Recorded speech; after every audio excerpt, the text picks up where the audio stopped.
School Days, the anime and visual novel that show a school love triangle, and alongside having great music, well-made visuals, and being entertaining, it also has some questionable stuff that might make you pause mid-game and go, hey, that's not right. That's assuming the anime wasn't already painful enough for you. I watched this anime years ago, and the main reason was that so many people were saying it was absolute garbage. Stupid, meaningless, with a totally bizarre ending, which just made me curious enough to check it out, and man did I regret it. But unlike most folks who hated the ending, I actually enjoyed it and thought the protagonist totally had it coming. Maybe that's harsh, but it is what it is, because later on you'll see exactly why I have issues with these characters. You'll get familiar with the story setup and the concept it's trying to push. You might laugh when I use the word misogynistic for a harem visual novel or anime and be like, you're taking this way too seriously. It's just a harem genre. It's for entertainment, for people to live out their fantasies or cheer themselves up. It's like looking for moral lessons in hentai. Well, you could be right at some points, but that doesn't mean you should stay silent just watching something that's promoting a twisted, completely unethical mindset.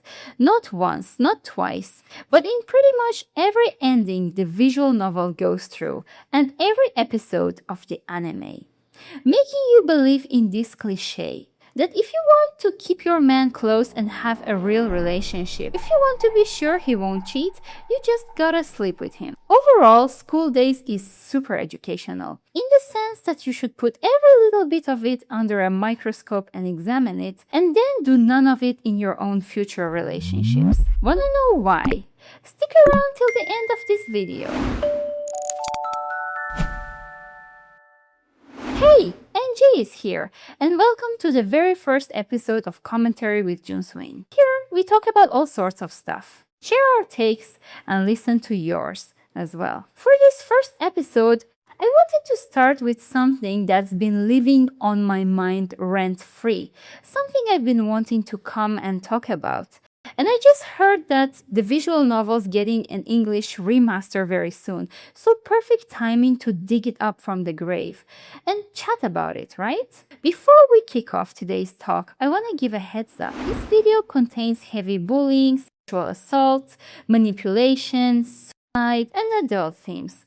And even though I've tried to censor my script as much as possible, if you're a minor or underage, please don't watch this video or go near the School Days franchise. Just save this video somewhere and come back when you're mentally and emotionally mature enough. We're gonna talk about the problematic stuff in both the game and the anime. I'm keeping it all in one episode because I don't think the anime is all that different from the VN, and honestly, it had the potential to just be one of the game's endings anyway. Before I dive into the problematic issues, I want to give a quick summary of the whole story for those who have no idea what's going on, or for those who want a refresher. So if you already know the lore, or for any reason you can't be bothered to hear the summary, skip to this timestamp. So basically, the base story of School Days revolves around a 16 or 17-year-old high school boy named Makoto Itou.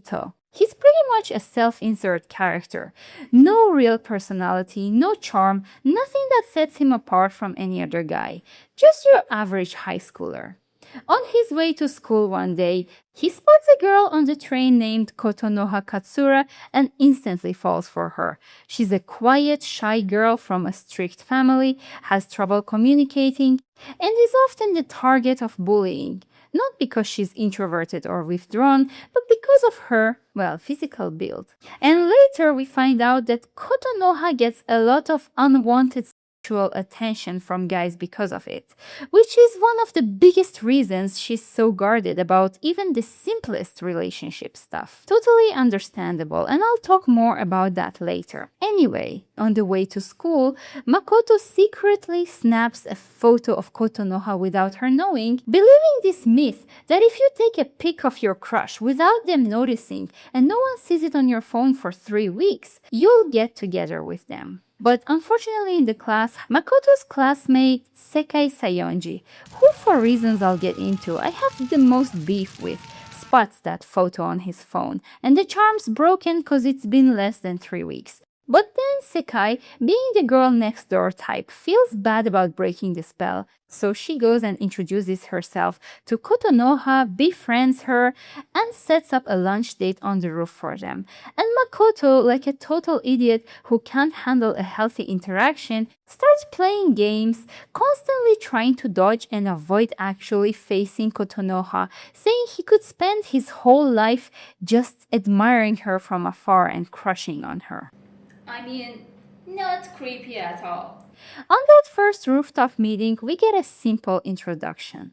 Kotonoha's polite and calm, Makoto's shy and flustered. Pretty normal. As things roll along, Makoto asks Kotonoha out way too soon.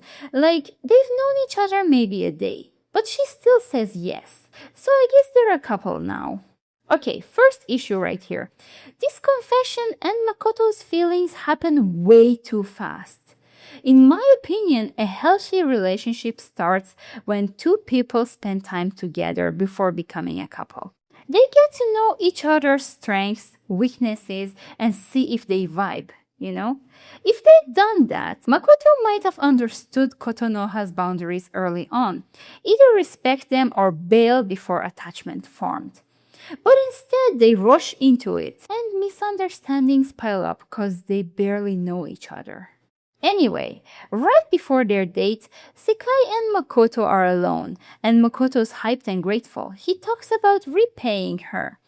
And then, totally out of nowhere, Sekai just kisses him on the lips and says, "Good luck on your date," and leaves. And here we find out Sekai's had a crush on Makoto for a long time, even before the game started, and she still set him up with someone else. Then, endless misunderstandings in Makoto and Kotonoha's relationship lead to him cheating on her. Not once, not twice, but 1,000 times, for 1,000 reasons. And that's where the anime and visual novel kick in. We can change the story with our choices. And our choices can lead to 7 endings for Kotonoha, 5 for Sekai, 4 for random other girls, like I give a shit about any of them, 2 harem endings, and also 4 bad endings. And seriously, even the tiniest decision can shape any of these endings. Yet, none of it changes how garbage Makoto's character is. I really don't get how some people say Makoto's more tolerable in the VN and that with the right choices, he can be a good guy. Like, when I say that Makoto can't be a 100% good person, it's because that he could literally choose to witness a scene and do nothing, absolutely nothing, and even can't get involved in himself, and even make himself happy by just remembering that moment. You know what I'm saying? Even in Kotonoha's endings, like the Christmas Eve one, he's still cheating on her in playthroughs, ignoring her.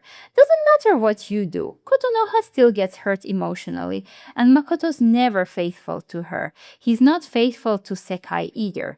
Bro never learned the meaning of loyalty or not cheating, I guess. As I said, later on, Makoto and Kotonoha hit a ton of problems and misunderstandings in their relationship. Obviously, because they're inexperienced, don't know each other well, and suck at communicating. Like, Kotonoha's guarded about hand-holding, hugging and kissing, somehow basic stuff. She's not ready for physical closeness. Meanwhile, Makoto is like way more eager and wants to get physical with whoever he's dating. That ends with him getting slapped or constantly getting the cold shoulder and unwanted distance. One of the biggest lore points that determines the game's fate is when Sekai suggests they practice getting intimate so Makoto can learn. This practice is totally unnecessary. Makoto already knows what he's doing and has already tried pushing Kotonoha's buttons. But in the anime, he agrees, and the result is emotional attachment to Sekai, his feelings shifting toward her, and his relationship with Kotonoha cooling off. Practically cheating, if you call it. But in the game, you can actually reject Sekai's offer. But still, he's conflicted about Kotonoha, and his mind still wanders to Sekai, even without physical contact. Because Makoto was never really into Kotonoha. His feelings were temporary and lustful. And the result is emotional damage for Kotonoha.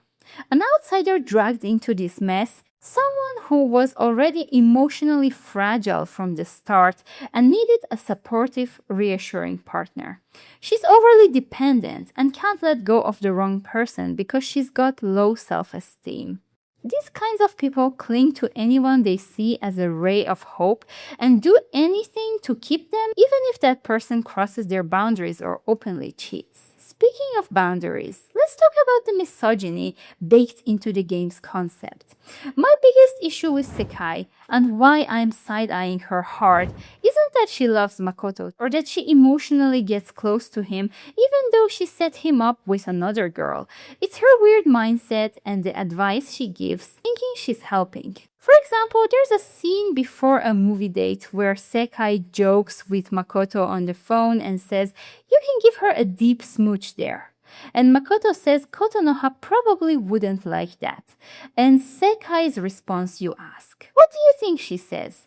She says if she didn't like it, she would have turned you down for the movie. Wow. Then, if she liked you, she wouldn't refuse you. I mean, she completely ignored the fact that people can like someone and still have boundaries or need more time. 琴ノ葉は嫌がるかもしれないだろ。嫌がるなら映画の誘いは断るって。いうか、きっと誠のこと嫌いだね。好きだったら拒んだりしないよ。そっか。そうなのか。Sekai completely ignores that difference and shoves this flawed logic into Makoto's empty head. If she liked you, she wouldn't reject you. Which translates to, if she liked you, she'd let you touch her and have sex with you. That's literal manipulation, and this mindset plays out later, shaping expectations in the relationship. It totally devalues Kotonoha's personal boundaries and normalizes a toxic way of thinking. On the surface, it might seem like casual dialogue, but the constant repetition normalizes it, so much so that the audience doesn't even pause to think, hey, this logic is kinda messed up, even if it's a dumb line. Later, we get another golden dialogue from Sekai. Makoto's crossed Kotonoha's boundaries again, and Kotonoha's giving him the cold shoulder. Sekai steps in as the mutual friend, saying, if you don't like him, just tell him what you feel. And don't avoid him, express your feelings, which is fair. Then Kotonoha admits that because of her body type, she gets stared at by guys a lot, making her uncomfortable. Totally natural and valid. And then Sekai says, if a guy's old enough to be interested in perverted stuff, but has the self-control not to hold your hand, I think he's making an incredible sacrifice. Do you know who else have the self-control here, Sekai? Me not trying to fucking punch you in the face. Not crossing physical boundaries without consent is a basic standard, not a sacrifice. Now you see why I call this harem work straight up misogynistic. 'Cause look! This line normalizes the desire to assault as natural, saying if a guy is old enough to be interested in this stuff, assumes that the urge to be perverted and cross boundaries is natural, and only a handful of people actually push back against it, which is honestly such a messed up mindset that you also see in society. This kind of thinking basically removes all responsibility from a person's actions, frames it as just being a man or natural instincts, and treats not doing something wrong as some kind of huge sacrifice. Maybe I'm wrong, but people like Sekai are the ones who hand society more Makotos. Sure, upbringing plays a big part, and an older generation probably taught her these beliefs. But my main problem isn't just that she holds these views. It's that she's allowed to declare a wrong belief as advice. That's worse. So much worse than just believing something wrong and keeping it to yourself. Because one wrong line from Sekai actually affects Makoto and Kotonoha's relationship. Eventually, Kotonoha starts crossing her own boundaries, giving up her body for the smallest things. because she believes if she wants a real relationship, she should reciprocate Makoto's sacrifice of self-control. These are common things Sekai says in pretty much every walkthrough and the anime itself. But besides all that, there's another golden dialogue from her in a different section, when Kotonoha and Sekai are arguing over Makoto. And when they're fighting over a guy like that, Sekai turns to Kotonoha and says, 誠に触られるの嫌がって、誠を傷つけてた自分はどうだって言うの？そんな昔のこと、誠くんは許してくれます。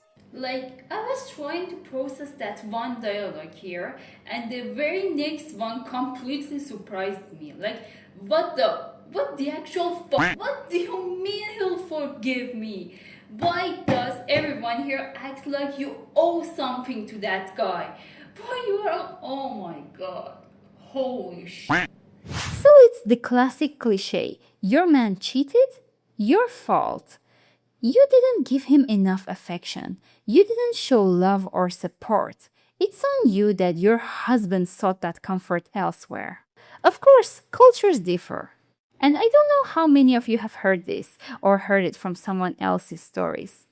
But cheating has no justification, folks. Male or female, if you've got issues in your relationship, problems you know won't be fixed. Just break up. It's that simple. If you're breaking each other's hearts, at least do it now.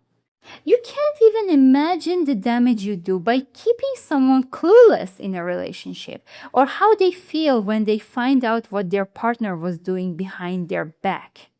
And that does happen because those two idiots don't tell Kotonoha the truth up front. They hide their relationship to spare her feelings. If they'd just been honest from the start, it would have caused way less psychological damage. And you can clearly see the destructive impact of cheating on Kotonoha's psyche, both in the game and the anime. She falls apart, even if you get one of the good endings in the VN. 誠くんに恥ずかしくない彼女になるんです。ことの葉。誠くんのために。なあ、おい。誠くんのお役に立ちたくて。なあ、どうしちゃったんだよ。誠くんと一緒にいたいから。勘弁してくれよ。誠くんのこと信じてます。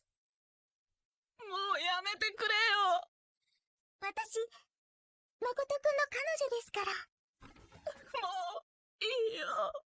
At this point, I can't even tell if School Days is actually critiquing this stuff or just pouring gasoline on the fire. From where I'm standing, about 80% of this game is just normalizing cheating.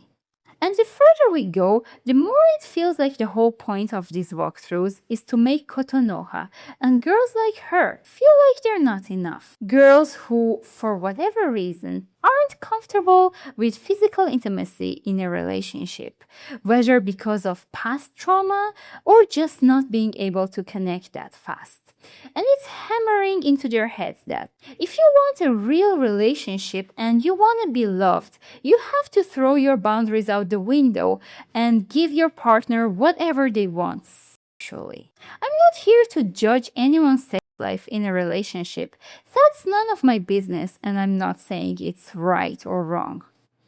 But it's something both people should decide to do together. Not something one person pressures or manipulates the other into just so they can call themselves a real couple.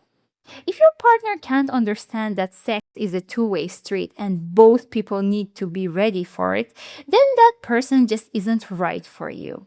What really gets under my skin isn't just that mindset on its own.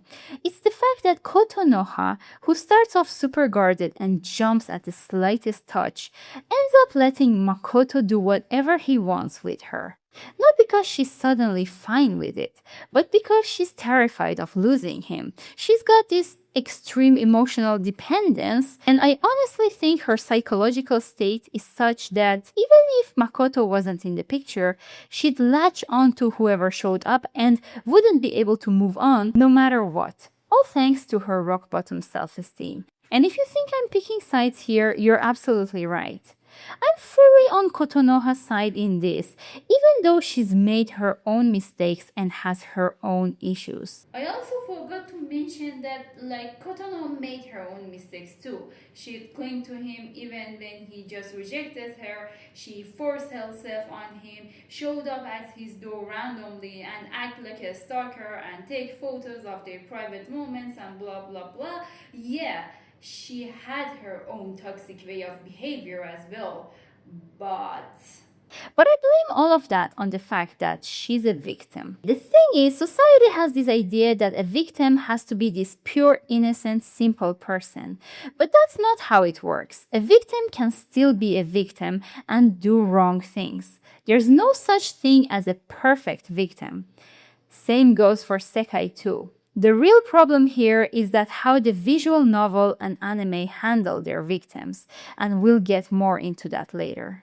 Alright, enough about Sekai and Kotonoha. Let's talk about the other characters. So far, Sekai is just been casually dropping outdated, harmful beliefs as advice without realizing she's being misogynistic. But our next character takes misogyny to a whole new level and snags the number 2 spot on the shittiest character list. And that's none other than Otome Katou. Otome is an old friend of Makoto's from middle school, and she's got this intense, obsessive crush on him. She'll do whatever it takes to get his attention, even in the worst playthroughs. She even has her own dedicated ending, which Nobody cares. I mean, who even goes for that road? Why would anyone waste their precious time to just get that? And oh wait, I did. But I only did that because I need edit materials. But still, who cares? If I had to describe Otome in one word, jealous, bully, pick-me girl, and straight-up toxic bitch. Her and her little clique of bullies exist for only one reason in this game, to make Kotonoha's life a living hell. So why do we hate Otome? 2 big reasons, justifying bullying with victim blaming. Otome bullies Kotonoha relentlessly. She actually thinks it's justified because she believes Kotonoha is using her body and looks to trick men. This is a classic misogynistic cliche, blaming a woman for simply existing and looking a certain way, then accusing her of provoking or enticing men. Usually, women who slap labels like serious, flirt, or provocative onto other women are themselves victims of the same misogynistic beliefs floating around in society. But instead of fighting against those beliefs, they internalize them and turn them into tools for survival or control. And that's exactly what happened with Otome. I did a bit of digging and read on a site that her behavior is shaped by her upbringing. Her dad's a cheater, and her mom constantly threatens violence against other women.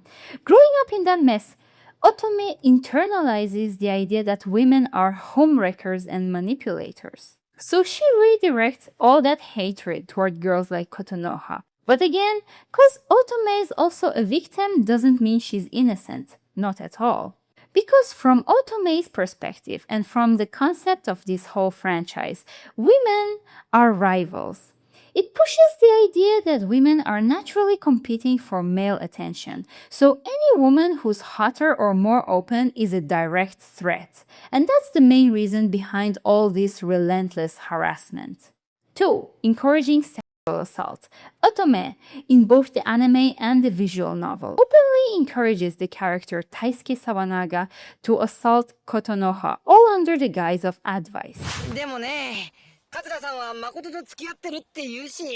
ああ、そこで諦めてどうすんのよ。あんたそれでも男？って言われても。いい？女子は1にも2にも押しや押し。本当かそれ。それでもダメなら本気で嫌われてんのよ。Okay, this might not seem like a weird line at first and just some casual advice, even though she literally said that she's dating someone else, and Otome's like, so what, you just gotta push harder and all that trash. But the next scene I'm about to show you is from the visual novel, and what she says there is, oh my god, I'm not even sure if I can show it all to you. So if it cuts off, just know that it was that bad, that disturbing. Like, Oh my god. Oh my god. How can anyone even say something like that? Even as a bully. I, I don't understand. Like, I got so mad while playing through this scene, and I literally just wanted to quit right there and never ever play this visual novel. It was that disturbing. I I genuinely hate this bit. I really do. そこで二人でじっくり話したら、話にこんなものは使わないだろう。もしもの時のためよ。もしもって。いい？あの子だからね。だから嫌がっても強引にしなきゃダメよ。ほらね。だから抵抗してもひるんじゃダメよ。無理やりでもやっちゃったらあんたのこと好きになるわよ。そんな無茶な。This line clearly pushes Taisuke toward rape by feeding him the idea that a woman's no is actually a shy yes. And I'm certain that Sekai and Otome, who so casually hand out advice on this stuff, would never hold the same view if it happened to them. If Otome herself told someone no and they kept pushing, there's no way she'd call that a shy, playful yes.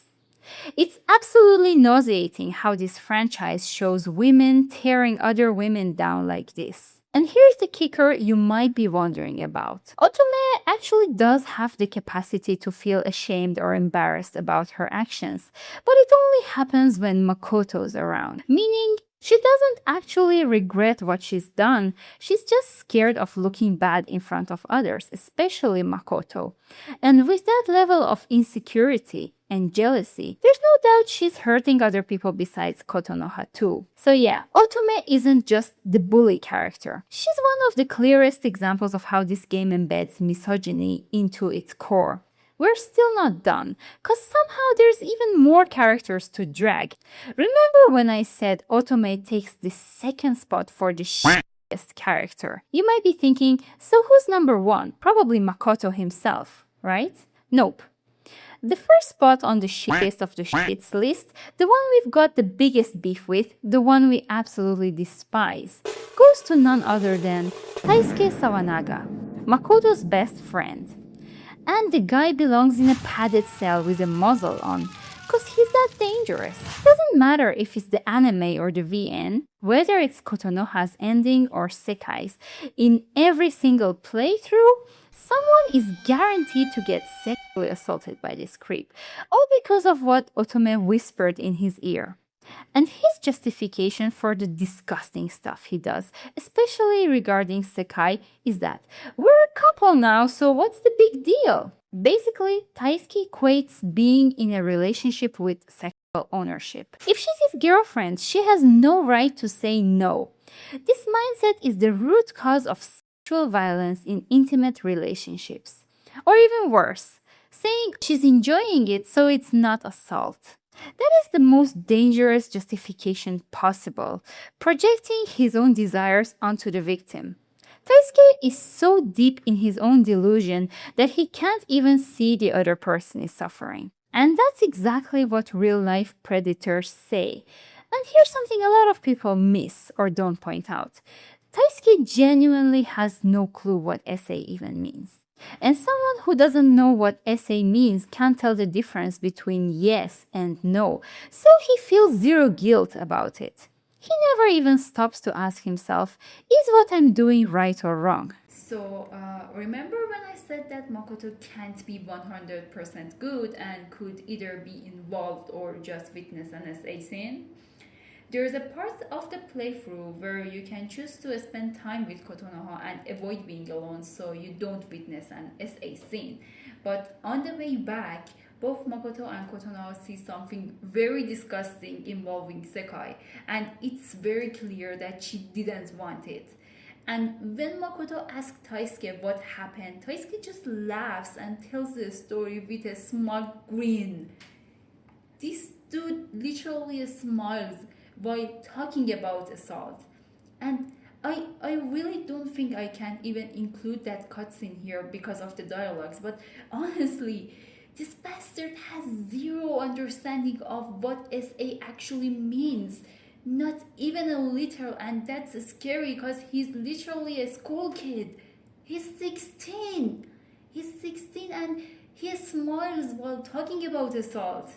This is very, very scary, guys.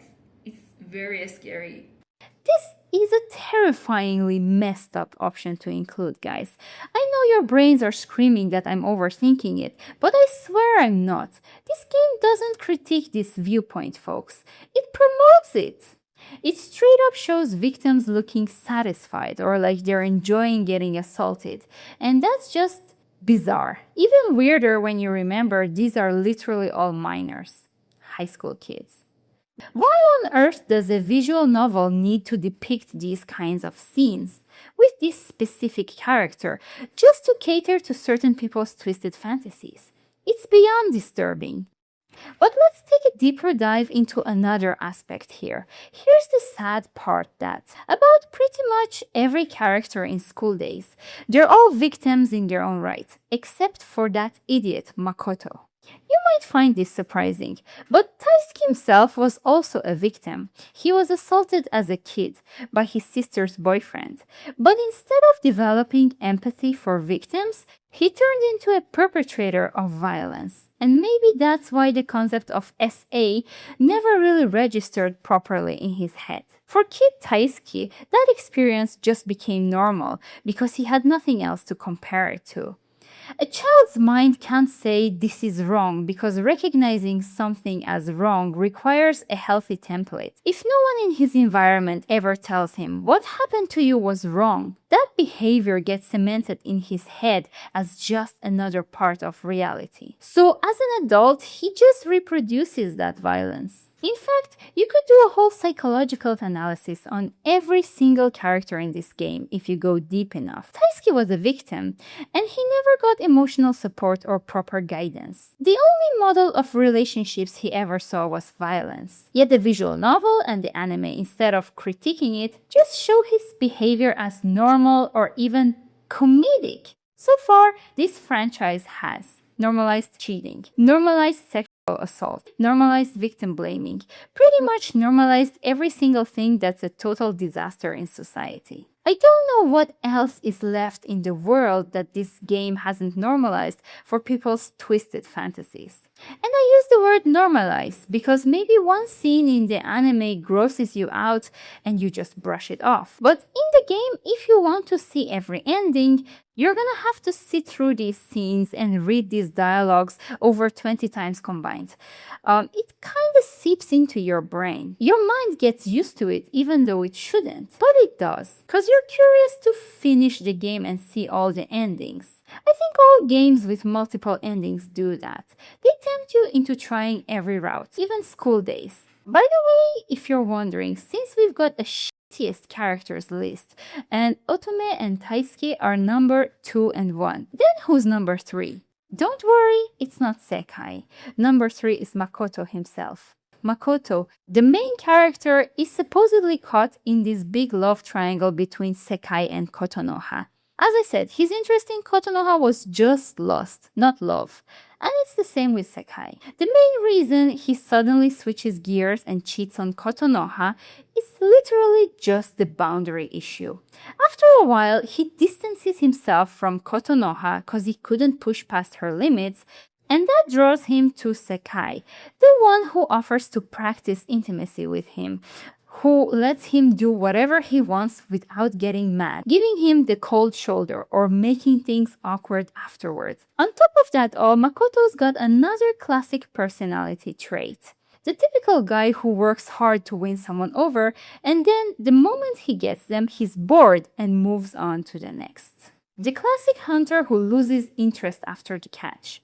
Makoto, both early in the anime and early in the VN, really puts in the effort to get Kotonoha. He screws up every time, but he tries to understand her. Then, right in the middle of the show, he flips the script because once he actually gets Kotonoha, who was super hard to win over, he gets bored. Same deal with Sekai. He works hard for her, keeps the relationship on the down low, but after dancing with her at the festival and winning her, he gradually loses interest and goes after other girls. So why does this happen? In psychology, people like this actually get off on the chase, not on the having. For Makoto, The main thrill is in the pursuit, not in the relationship itself. Once he lands someone, there's no more challenge or excitement left for him. One of the biggest reasons is also the fear of responsibility. We hear Makoto say it a bunch of times. This relationship is too hard. This relationship has too many challenges. Pregnancy is such a hassle. Dude won't even take responsibility for Sekai's unplanned pregnancy that he caused. He just blames her for not being careful. At this point, even Jimmy from mouthwashing is more responsible than Makoto. 子供なんて作ったんだよ。なんでみんなの前であんなこと言ったんだよ。いきなり子供なんて言われたって、俺どうしたらいいかわかんないよ。誠、待って。もういいから帰ってくれ。彼女ずらしてうちに居座らないでくれよ。 Basically, Makoto represents the guy who sees love only in getting there, never in being there. And because of that, he can never have a real lasting relationship. Makoto is the only character in this whole franchise who's neither a victim nor traumatized, nor has any excuse for his behavior except his own lame lines like, "I'm a guy, I can't help myself. I'm just a dude with needs," and that whole bullshit. And even though Makoto gets what he deserves in the anime ending, he still doesn't really face the consequences of his actions. He doesn't truly come to terms with his mistakes, because he dies, which kinda makes him check out of having to deal with it. In fact, there's only one ending where both Makoto and Sekai actually face the consequences of their cheating and the psychological damage they inflicted on the third person. And that leads us to one of the most heartbreaking endings in the game. One that genuinely shattered my heart. The forever ending. Unfortunately, this part of the video is gonna cover some heavier stuff. So if you're sensitive to that, feel free to skip ahead until this part's over. Long story short, in this ending, Kotonoha literally loses her mind. She ends up begging Makoto in front of Sekai. She swallows every last shred of her pride and dignity and begs him to choose her. And Makoto sticks to his guns, saying he loves Sekai. Just so we're clear, if you love Sekai, then why the hell did you drag some innocent outsider into your mess? Give her hope? Only to cheat on her and screw with her head like that? Anyway, in the end, Kotonoha loses the last shred of hope, and right in front of Sekai and Makoto, she ends her life. The trauma and that horrible scene finally make Makoto and Sekai realize how badly they messed with Kotonoha's mind. They can't see their relationship the same way anymore, so they grow apart and go their separate ways. It might sound brutal, but honestly, I think the forever ending is the most logical and realistic conclusion for school days, unlike the harem endings, which just make the VN look even dumber than it already is.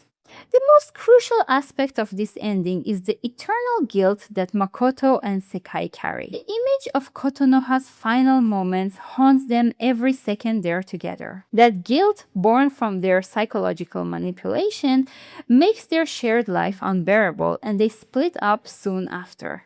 Forever genuinely depicts the most realistic consequences of cheating and emotional dependency. It's the most logical outcome for characters who toyed with other people's feelings. So, are we done yet? Oh, right. The visual novel and anime actually had some pretty good music. So if you're looking for a positive takeaway from this franchise, the soundtrack was genuinely nice.